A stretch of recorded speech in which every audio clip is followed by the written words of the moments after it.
This is chapter 6, section 1.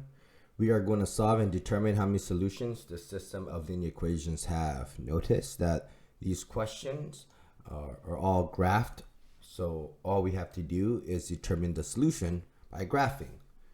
We want to take a look at the intersection here. Notice here that there's one intersection.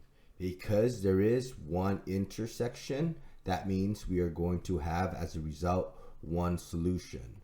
And that one solution would be this intersection of 0, 2. So 0, 2 would be the solution for this problem. For B, notice these lines here are parallel. The fact that they are parallel, they will never touch. The fact that they never touch, we can conclude that there is no intersection.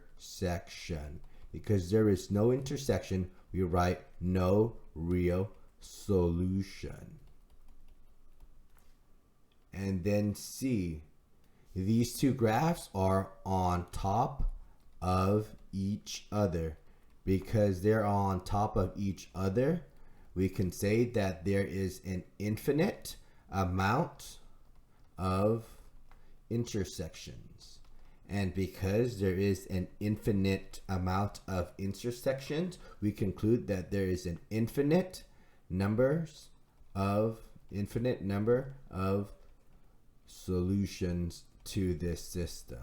Okay, and there you go. That is how you determine the solutions for a system by graphing.